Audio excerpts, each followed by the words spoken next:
Hello students and welcome to this new lecture where we will see the continuation part of your chapter number 10। और भाई हमने three tier structure of the Panchayati Raj वहां तक last time किया था। तो चलिए पंचायती राज की बात करते हैं। छोटे छोटे जो गांव होते हैं उसके अंदर पंचायत होती है, तो उसके बारे में हम बात करते हैं। वो होते हैं, इंग्लिश में हम बोलते हैं उसको local self governance. Okay, local self governance क्या होता है? तो ऐसे इंस्टीट्यूशंस होते हैं जो रूरल लेवल पे काम करते हैं, जैसे हम जिसको हम पंचायत बोलते हैं उसको हम बोलते हैं लोकल सेल्फ गवर्नेंस। तो कौन से होते हैं भाई? ग्राम पंचायत होते हैं, तालुका पंचायत होते हैं, डिस्ट्रिक्ट पंचायत होते हैं। ओके, तो it is an administrative structure. ये एक एडमिनिस्ट्रेटिव स्ट्रक्चर है। ग्राम पंचायत, तालुका पंचायत, डिस्ट्रिक्ट पंचायत, डिस्ट्रिक्ट, तालुका, ग्राम। ओके, हर एक ऑर्गेनाइजेशन टॉप टू बॉटम से जॉइंट है। ओके, और सारे लेवल्स पे, पंचायती राज के सारे लेवल्स पे डेवलपमेंट टास्क किए जाते हैं, स्कीम्स, वेलफेयर ओरिएंटेड प्रोग्राम किए जाते हैं। ठीक है, जिससे ये ऑर्गेनाइजेशंस को उनको फंड्स मिलता है, राइट। इन ऑर्गेनाइजेशंस को गवर्नमेंट के पास से फंड्स मिलता है, और वो फंड्स यूज करके वो लोग डेवलपमेंट का टास्क, स्कीम्स और वेलफेयर के सारे प्रोग्राम्स करते हैं। डिस्ट्रिक्ट पंचायत का चीफ होता है, ठीक है, और कई सारे कम्युनिटीज का कई सारे चेयरमैन होते हैं। एक चेयरमैन होता है कई सारी कम्युनिटीज का डिस्ट्रिक्ट पंचायत में, जहाँ पे एडमिनिस्ट्रेटिव हेड होता है डिस्ट्रिक्ट डेवलपमेंट ऑफिसर, डीडीओ। और मेन ऑफिस होता है डिस्ट्रिक्ट पंचायत का, जो है डिस्ट्रिक्ट हेडक्वार्टर में। इसका मतलब क्या हुआ बेटा? डिस्ट्रिक्ट हेडक्वार्टर में उसका मेन ऑफिस होता है डिस्ट्रिक्ट पंचायत का। सिमिलरली तालुका पंचायत की हम बात करें तो उसके जो लीडर होते हैं, ठीक है, इलेक्शन के अंदर जो जीत जाते हैं उसको प्रेसिडेंट बोला जाता है। और जो एडमिनिस्ट्रेटिव काम संभालते हैं उसके जो हेड होते हैं उसको तालुका डेवलपमेंट ऑफिसर बोला जाता है। लोअर लेवल पर सरपंच जो होता है वो इलेक्ट किया जाता है लोगों से।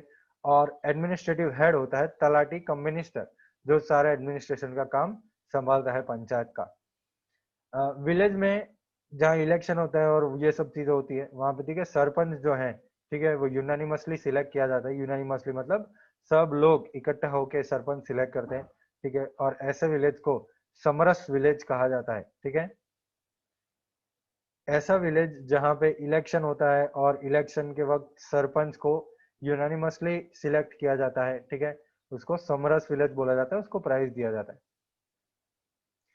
इंडियन कॉन्स्टिट्यूशन के बारे में बात करें, देखिए Indian constitution second organ of government executive के दो टाइप, सेंट्रल स्टेट और institute of local self governance. तो ये हमने बात करी, ये हमने सब देखा, ठीक है। सेंट्रल लेवल पे देखा, स्टेट लेवल पे देखा, अब हम देख रहे हैं institutions of local self governance. Okay, उसमें रूरल और अर्बन दो पार्ट है।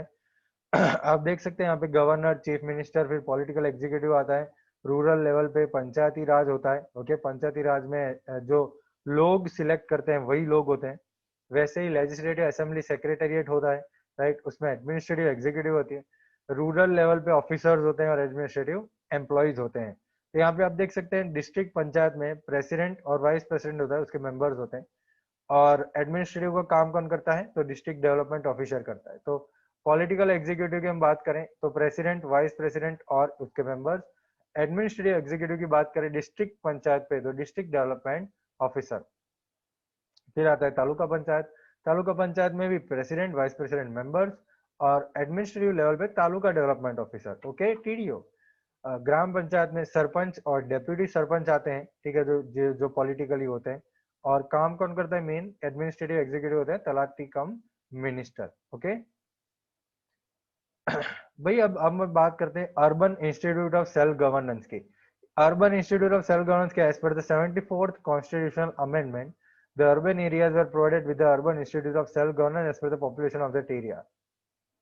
At the first level there is municipality, second level there is municipal corporation, and third level there is Mahanagar mega city निगम। महानगर मतलब मेगा सिटी, महानगर निगम होता है। Okay, तो यहाँ पे आप देख सकते हैं कि भाई 74 कॉन्स्टिट्यूशनल अमेंडमेंट के अंदर जो अर्बन एरियाज थे, अर्बन एरियाज मतलब हायर डेवलप्ड एरियाज थे, ठीक है, उसके अंदर urban institute of self governance दिया गया।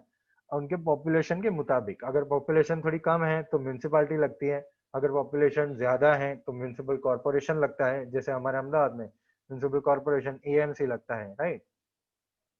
और थर्ड लेवल में जब बहुत ही बड़ा सिटी हो जाता है तब वो महानगर निगम बन जाता है। ठीक है, तो वो 3 लेवल होते हैं। सबसे पहला छोटा सा म्यूनिसिपालिटी होता है, म्यूनिसिपालिटी वाला एरिया होता है, फिर म्यूनिसिपल कॉर्पोरेशन वाला एरिया होता है, और फिर महानगर निगम। ओके, ये तीनों विंग्स जो हैं वो urban institute of self governance के हैं। उसमें मेयर इलेक्ट किए जाते हैं, जो मेजोरिटी विंग होता है ना, जो मेजोरिटी पार्टी होती है, उसमें से मेयर इलेक्ट किए जाते हैं, मेयर को वोट डाल के सिलेक्ट किया जाता है। उसके अलावा भी कई कमिटी, कई कॉर्पोरेटर्स होते हैं, ठीक है, उनको वार्ड दिए जाते हैं। कॉर्पोरेटर्स को वार्ड दिए जाते हैं। वार्ड मतलब एक एरिया दिया जाता है, जैसे मणिनगर का वार्ड, ओके, जैसे घोड़ासर वार्ड, जैसे निकोल वार्ड, जैसे कोई भी नरोड़ा वार्ड। तो ये जो है वो ये सारे वार्ड हैं, ठीक है, वो एक एरिया है और वो एरिया का कॉर्पोरेटर होता है। तो ऐसी कई सारी कमिटीज और कई सारे कॉर्पोरेटर होते हैं जिसके ऊपर होता है चेयरमैन। वार्ड वाइज अलग अलग रिजर्वेशन किए जाते हैं। वुमेन के लिए थोड़े कुछ रिजर्वेशन होते हैं, रिजर्व कास्ट के लिए थोड़े कुछ रिजर्वेशन होते हैं, ठीक है। और कई कमिटीज जो होते हैं वो अपनी फील्ड के अंदर डिसेंट्रलाइज्ड मैनर में काम करती है। इसका मतलब कि वो जो है वो अपनी रिस्पॉन्सिबिलिटीज, ठीक है, अपनी जो अपना जो काम है वो काम डिसेंट्रलाइज, मतलब वो पावर दूसरे लोगों को देती है काम करने का। City planning, land reform, road, bridges, flyover, bridge construction, water management, sewage management, civil development, environmental facility, fire department service, education, health, culture and entertainment, cityscape development, development of morgue, crematorium,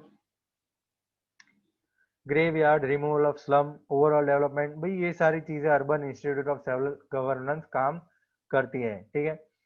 तो चीजें कहाँ से लिखना शुरू हुई है आप देख लीजिए, ये टिक कर देना है आपको भाई। यहाँ से शुरू हुआ है, यहाँ पे खत्म हो रहा है, ठीक है, ओके, यहाँ पे खत्म हो रहा है। City planning, land reform, road, bridges, ये सारी चीजों का काम कौन करता है? Urban institute of self governance. Okay, चलिए क्लियर करते हैं। देखो भाई, ये काम करने के लिए पैसे तो चाहिए। तो पैसे जो होते हैं वो कहाँ से आते हैं? और जो भी फंड्स होते हैं वो मैनेज किए जाते हैं, ठीक है, कलेक्ट किए जाते हैं पब्लिक प्राइवेट पार्टनरशिप से, पीपीपी, पब्लिक प्राइवेट पार्टनरशिप से कुछ फंड्स कलेक्ट किए जाते हैं, और टैक्सेस से कुछ कलेक्ट किए जाते हैं, और गवर्नमेंट ग्रांट होती है, गवर्नमेंट पैसे देती है। तो ये 3 जगहों से पैसे आते हैं और ये सब चीजें डेवलप होती हैं। देखो, म्यूनिसिपल कॉर्पोरेशन का जो एडमिनिस्ट्रेटिव हेड होता है ना, उसको हम म्यूनिसिपल कमिश्नर बोलते हैं, ठीक है, म्यूनिसिपल कमिश्नर बोलते हैं। आपको शायद पता होगा म्यूनिसिपल कमिश्नर। म्यूनिसिपल कॉर्पोरेशन जो होता है उसका एडमिनिस्ट्रेटिव हेड म्यूनिसिपल कमिश्नर होता है। तो उसके नीचे जोनल हेड्स होते हैं, जोन वाइज डिवाइड किए जाते हैं, जिसको टेक्निकल नॉलेज है, एडमिनिस्ट्रेटिव नॉलेज होती है, और कई सारे और ऑफिसर्स होते हैं, ठीक है। जो सिलेक्ट हुआ है पॉलिटिकल विंग और एडमिनिस्ट्रेटिव विंग दोनों के अच्छे रिलेशन से सब काम किया जाता है वेलफेयर ऑफ द पीपल के लिए। ओके, जुडिशियरी की हम बात करें भाई, ये हमने बात की urban institute of self governance की। तो हमने अब तक क्या क्या देखा बेटा? हमने सेंट्रल गवर्नमेंट के बारे में देखा, स्टेट गवर्नमेंट के बारे में देखा, उससे पहले हमने लेजिस्लेचर पढ़ा था। लेजिस्लेचर मतलब जो रूल फॉर्म होता है, एग्जीक्यूटिव जो रूल इंप्लीमेंट करता है, और जुडिशरी जो रूल फॉलो करवाता है, जो नहीं फॉलो करता है उसको पनिशमेंट मिलती है, राइट। तो जुडिशरी हम देखने वाले हैं। The constitution of India has accepted the ideals that all its citizens should get social, economic and political justice, thereby a just and equitable social order can be established। तो India के constitution के अंदर, India के constitution के अंदर सारे citizens के लिए सबको इक्वली सोशल, इकोनॉमिक और पॉलिटिकल जस्टिस मिलना चाहिए, ऐसा लिखा हुआ है। तो हम एक प्रॉपर और जस्टिस वाला, न्याय वाला एक सोशल ऑर्डर, न्याय वाला पूरा तंत्र और इक्वल तंत्र बना सके। ओके, अगर कोई भी person, if a person breaks any law, then he is either punished और फाइंड बाय द जुडिशियरी। तो अगर कोई लॉ ब्रेक करता है, ठीक है, अगर कोई लॉ ब्रेक करता है तो वो या तो पनिश हो जाता है या तो उससे जुडिशियरी से फाइन लगता है। जुडिशरी चेक करती है कि भी लॉ जो है वो कॉन्स्टिट्यूशनल प्रोविजन के मुताबिक है कि नहीं है, और अगर वो लॉ कंसिस्टेंट नहीं है, ठीक है, कॉन्स्टिट्यूशन से, तो वो अनकॉन्स्टिट्यूशनल बता देती है। जुडिशरी की हम बात करें तो जुडिशरी लॉ बता सकती है कि भाई ये लॉ आपने जो बनाया है वो गलत बनाया है या उसको कॉन्स्टिट्यूशन के मुताबिक नहीं बनाया है, ठीक है, कॉन्स्टिट्यूशन के मुताबिक नहीं बनाया है, ऐसा भी वो बता सकती है। और मैं आपको एक चीज बताऊं कि जुडिशरी के पास ये पावर्स हैं। जुडिशरी जो है ना वो इतनी पावरफुल है कि वो लॉ को भी हटा सकती है, ठीक है, वो लॉ को भी हटा सकती हैं। तो इसका मतलब ये हुआ बेटा कि हम मान सकते हैं कि जुडिशरी के पास बहुत बढ़िया पावर है, राइट। ओके, हमारे जो सिस्टम है, ठीक है, उसमें जो भी फंक्शन है, जो भी पावर है, ठीक है, वो स्टेट और सेंट्रल गवर्नमेंट के बीच में डिवाइड किए गए हैं। जुडिशरी का फंक्शन ये है, जुडिशरी का काम ये है कि भाई सेंट्रल और स्टेट गवर्नमेंट अपना जो काम है वो एक दूसरे का काम बिगाड़े बिना करे। जुडिशरी का काम क्या है बेटा? अपना जो काम है, सेंट्रल और स्टेट गवर्नमेंट का जो काम है, ठीक है, वो अपना अपना काम देखें और एक दूसरे को हड़ी ना करें, ठीक है, प्रॉब्लम ना खड़ी करें। जब भी कोई डिस्प्यूट अराइज होती है, जब भी कोई प्रॉब्लम अराइज होती है, ठीक है, तो सेंट्रल गवर्नमेंट या स्टेट जो होता है, ठीक है, वो सॉल्व करते हैं सुप्रीम कोर्ट। सुप्रीम कोर्ट उनकी प्रॉब्लम सॉल्व करते हैं। इंडिया की जो जुडिशरी है वो कंटिन्यूस है और चलती ही रहती है, लीनियर है, राइट। लीनियर मतलब स्ट्रेट रहती है, उसमें कोई ऊपर नीचे नहीं आता है। जुडिशरी जुडिशरी होती है, काम करती ही रहती है। सेंट्रल लेवल पे सुप्रीम कोर्ट होता है, टॉप लेवल पे, ओके। मिडिल लेवल पे हाई कोर्ट होते हैं जो स्टेट लेवल पे होते हैं, और बॉटम लेवल पे trial court, civil court, criminal court और कई सारे और सबऑर्डिनेट कोर्ट्स होते हैं, ओके। चलिए अब हम क्वेश्चन आंसर्स पे आते हैं जो आपके स्क्रीन पे है। तो वो तो मैंने पीडीएफ आपके लिए बना ही रखी है, तो वो पीडीएफ पे ही आते हैं सीधा। तो पहले पहले क्वेश्चंस लिखे हैं सारे और फिर नीचे आंसर्स हैं, ओके। देखिए, what is the decided age for the members of the legislative assembly? तो what is the answer? 25 years. How many members are there in the Lok Sabha and the Rajya Sabha? तो भाई लोकसभा में 545 और राज्यसभा में 250। Which Indian state does not have two houses of the legislative? तो दोनों houses कौन से इंडियन स्टेट में नहीं है? ठीक है, तो राजस्थान में भी नहीं है, कर्नाटका में है, आंध्र प्रदेश में है, तमिलनाडु में दो दो हाउस हैं, लेकिन राजस्थान में नहीं है। हु अपॉइंट्स द जजेस ऑफ सुप्रीम कोर्ट? कौन अपॉइंट करता है भाई? प्रेसिडेंट अपॉइंट करता है, ठीक है, प्रेसिडेंट अपॉइंट करते हैं सुप्रीम कोर्ट के जज को। What is the time period of the members of the Lok Sabha? Lok Sabha के मेंबर्स का टाइम पीरियड क्या होता है? तो भाई 5 साल, ये तो हमको पता ही है। कौन सा हाउस प्रेसिडेंट अपॉइंट करते हैं जिसमें दो एंग्लो इंडियन मेंबर्स? तो वो जो हाउस है जिसमें प्रेसिडेंट अपॉइंट करते हैं एंग्लो इंडियन मेंबर्स, वो है लोकसभा। ये यहाँ पे लोकसभा लिखा हुआ है,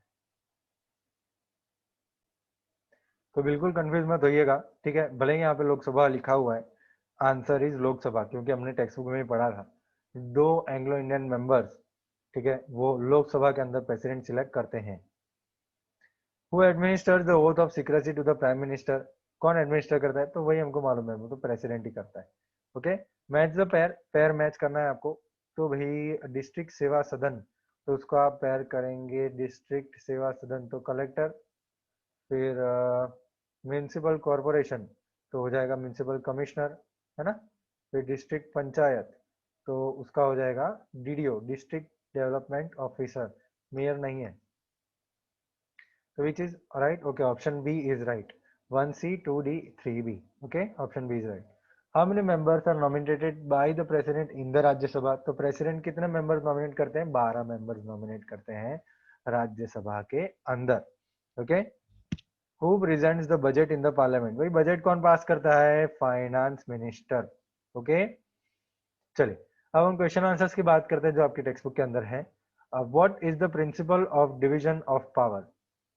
तो डिवीजन ऑफ पावर का प्रिंसिपल क्या है? चलिए समझते हैं। देखो, तीनों ऑर्गन्स ऑफ द गवर्नमेंट, ठीक है, वो अलग अलग लोग चलाते हैं और हर एक ऑर्गन अपना काम प्रॉपरली कर जाना चाहिए, ठीक है। बहुत ही जरूरी है बेटा कि उनको पावर दिए जाए, तीनों ऑर्गन्स को पावर दिए जाए, ताकि गवर्नमेंट का काम बहुत इजी हो जाए, ठीक है, और फास्ट हो जाए।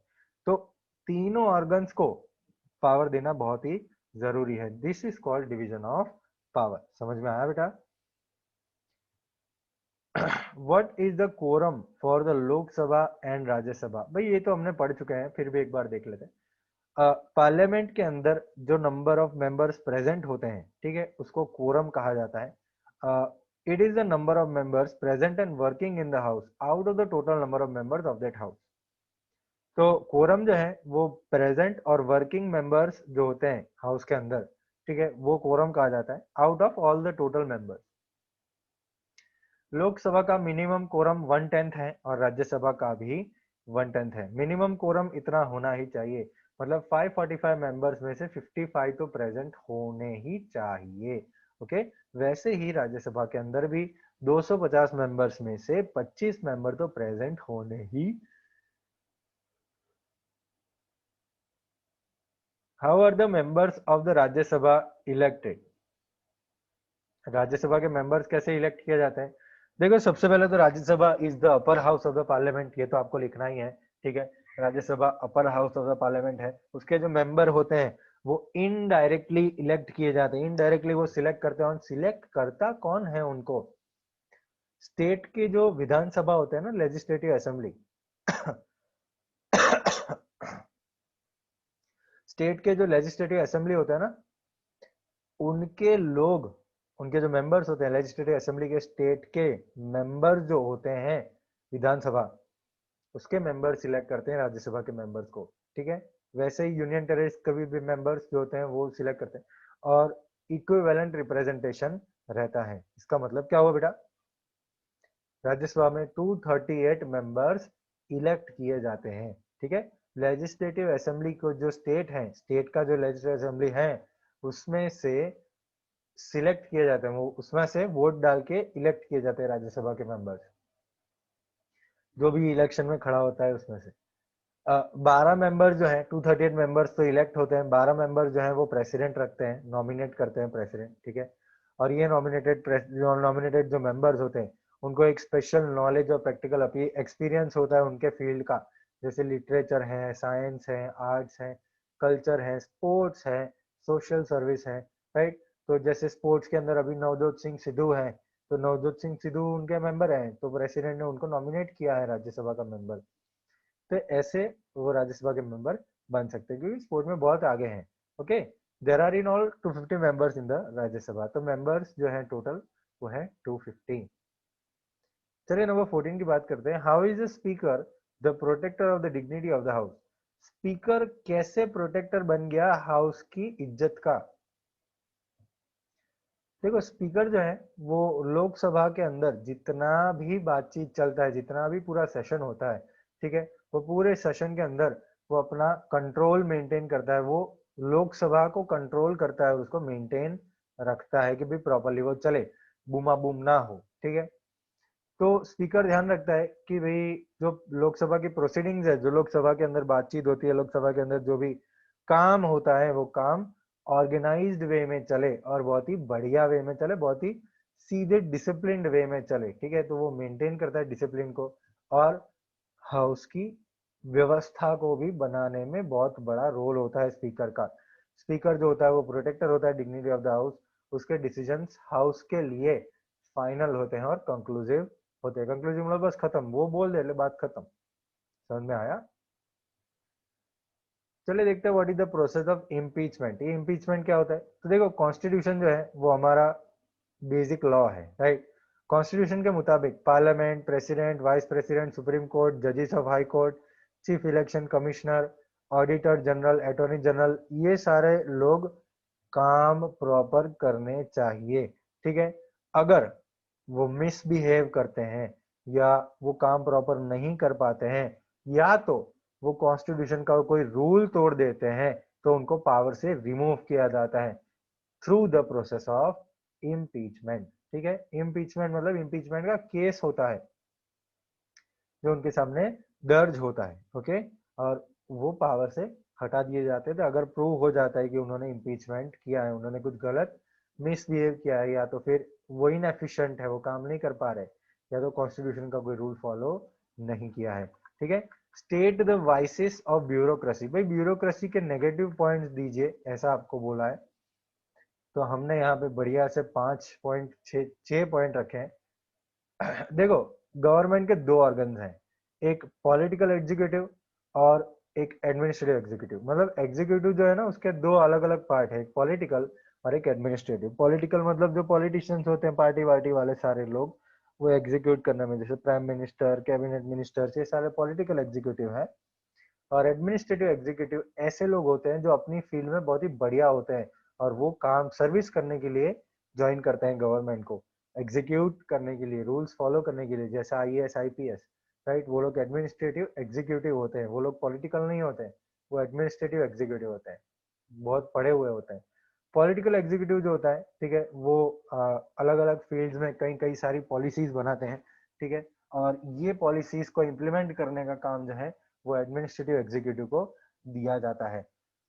एडमिनिस्ट्रेटिव एग्जीक्यूटिव के अंदर बहुत ही एक्सपर्ट और बहुत ही प्रोफेशनली बहुत ही बढ़िया लोग, एक्सपीरियंस पब्लिक सर्वेंट्स होते हैं वो लोग वहां पे, और वो गवर्नमेंट का बैकबोन होते हैं, ठीक है। बैकबोन मतलब हड्डी होते हैं, ठीक है, पीठ के हड्डी होते हैं एकदम, बैकबोन, ओके। बैकबोन का मतलब वो स्ट्रॉन्ग पॉइंट होते हैं गवर्नमेंट के, ओके। जो रूल्स फॉलो करवाने हैं वो ये लोग करवाते हैं। द पावर और influence of the government is becoming more centred in the, जब ब्यूरोक्रेसी लगती है, ब्यूरोक्रेसी मतलब पॉलिटिशियंस अपने काम के लिए सब चीजें यूज करें, तो उसको हम बोलते हैं ब्यूरोक्रेसी। तो देखो गवर्नमेंट में पावर और इन्फ्लुएंस जो है वो अब सेंटर बनता जा रहा है ब्यूरोक्रेसी के अंदर, पॉलिटिकल एग्जीक्यूटिव के अंदर, ठीक है, जिसमें nepotism, corruption, dishonesty, inefficiency, misconduct, escapism, ये सारी चीजें जो है वो है ब्यूरोक्रेसी की इविल्स, ओके। तो करप्शन होता है, राइट, डिसऑनेस्टी, मिसकंडक्ट, इनएफिशिएंसी, वो ना काम कर सके फिर भी उनको हमने सिलेक्ट किया है, वो ना काम कर सके फिर भी वो पद पे बैठे हुए हैं। तो ये सारी चीजें जो है वो बढ़ गई हैं, पॉलिटिशियंस में ये सारी चीजें तो बढ़ी गई हैं, आपको तो पता ही है। करप्शन वरप्शन होता है, इनएफिशिएंसी होती है, इनएफिशिएंसी मतलब वो प्रॉपरली काम नहीं करते हैं, मिसकंडक्ट होता है, वो नेपोटिज्म करते हैं, नेपोटिज्म मतलब भेदभाव करते हैं। ये सारी चीजें जब वो करते हैं तब वो अपने फायदे के लिए ये सब काम करते हैं, ओके। भाई explain the following statement, Indian parliament is by cameral. तो आपको ये समझाना है कि भाई इंडियन पार्लियामेंट बाई कैमरल कैसे है। सबसे पहले तो आपको लिखना है India is a republic having parliamentary democracy, ठीक है, ये ब्लैंक्स में आ सकता है। ये लास्ट 3 साल के पेपर में एक ब्लैंक एक टाइम आया था, पार्लियामेंट्री डेमोक्रेसी, ये आपको पूछा India is a dash democracy, तो उसमें पार्लियामेंट्री डेमोक्रेसी आता है, ओके।